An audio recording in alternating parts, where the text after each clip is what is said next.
Hello everyone, welcome back to my channel Shubhanasha. আজ তোমরা অনেক অনেক সাথে ভালো আছো, আমি অনেক ভালো আছি। সবাইকে জানাই শুভ নববর্ষ, প্রীতি শুভেচ্ছা ও অভিনন্দন। সকাল সকাল শুরু হয়ে গেলাম বিছনা গোছানো নিয়ে। আমার কিন্তু প্রত্যেক বছরের মতো এই বছরও বিছনা গোছানোর অভ্যাসটা পরিবর্তন হয়নি। আমি প্রত্যেক নববর্ষের দিন নতুন চাদর বিছানা না বিছালে আমার শান্তিই হয় না। সকালবেলা বিছনা গোছাতে আমি না করে দিয়েছিলাম, কারণ কি নতুন চাদর বেছাবো বলে আমি তাড়াতাড়ি করে ঘুম থেকে উঠে ফ্রেশ হই, টিফিন করে আর দেরি না করে তাড়াতাড়ি চলে গেলাম বিছনা গোছাতে। আমার মতো এমন পাগল যদি কেউ থাকো তাহলে কিন্তু অবশ্যই কমেন্টে জানাবে। প্রথমে বাবাদেরটা গুছালাম, তারপর এবার আমারটা গোছাবো। আমারটাও গোছানো কমপ্লিট। এখন চলে গেলাম ঘর মুছতে। শুভ নববর্ষ বলে কথা, আজকে তো সব কিছু পরিষ্কার পরিচ্ছন্ন রাখতেই হবে। তার জন্য তাড়াতাড়ি করে যে কাজগুলি আমার করতে লাগতো এই সবগুলি কাজ তাড়াতাড়ি করে শেষ করে নিচ্ছিলাম। ঘর মোছা শেষ হয়ে গেলেই তারপর চলে গেলাম দাড়িপাল্লাগুলিকে ভালো করে মাজতে, কারণ আজকেই দাড়িপাল্লাগুলিকে যাত্রা করা হবে। নববর্ষের দিন কিন্তু যাত্রা করতে লাগে, আসলে তোমরা সবাই জানো। যাদের দোকান আছে তারাও কিন্তু পুজো করে। এবার আমাদের ঘরে এই দাড়িপাল্লাগুলোকে যাত্রা করা হবে। তো মামনি কিন্তু স্নান করে পুজো দিতে চলে গেছে, কারণ সকাল সকাল মামনি স্নান করে পুজো দিতে চলে যায়। তার জন্য তাড়াতাড়ি করে এগুলো ধুয়ে দিচ্ছিলাম। এখন আমি রেডি হয়ে গেছি বাজারে যাওয়ার জন্য। আমি কিন্তু প্রথমেই বলেছিলাম চৈত্র সংক্রান্তি আর নববর্ষের দিন বাজারে না গেলে আমার হয় না। তার জন্য বাবার সাথে তাড়াতাড়ি করে রেডি হয়ে সব কাজ শেষ করে এবার বাজারে যাব।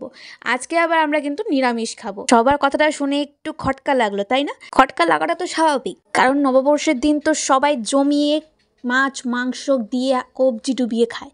তো আমরা কেন নিরামিষ খাবো? আমাকে বাবা জিজ্ঞাসা করেছে তুই যেটা খাবি আজকে সেটাই করা হবে। যদি মাছ খেতে চাস তাহলে মাছ মাংস হবে, আর যদি নিরামিষ খেতে চাস তাহলে নিরামিষই হবে। আমি বাবা ভেবে দেখলাম যে আজকে নিরামিষ খাওয়াটাই বেস্ট। তার জন্য মিষ্টির দোকান থেকে মিষ্টি টিষ্টি বাজার করে এখন চলে গেলাম ঠাকুরের কাছে ভোগ দিতে।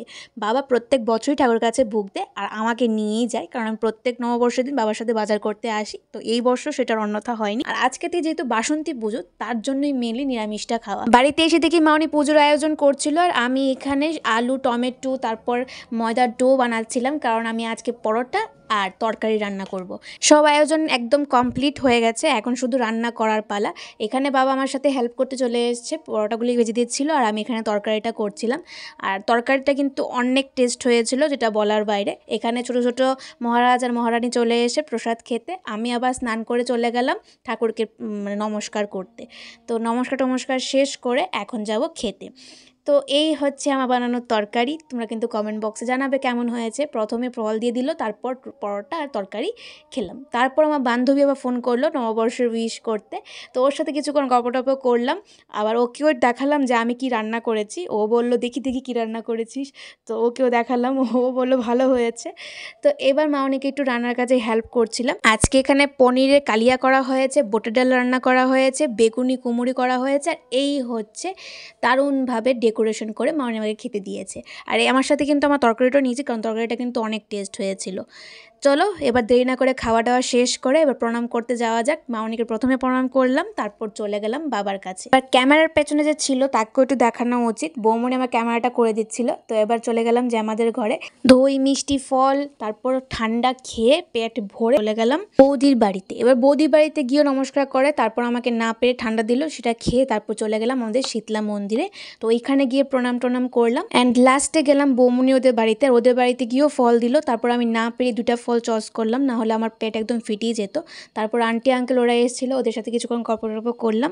তারপর আর কি, তারপর বাড়িতে বসে কিছুক্ষণ টিভি দেখলাম। টিভি দেখে ভাল লাগছিল না, বোর লাগছিল। তারপর বসে গেলাম একটু পড়াশোনা করতে, একটু লেখালেখি করলাম, নোট করলাম। তারপরে ইবুরানি চলে এসছে, ওর সাথে কিছুক্ষণ দুষ্টামি করে চলে গেলাম রাতের খাবারটা খেতে। আমার তো একদম পেট ভরা ছিল, তারপরও খেলাম।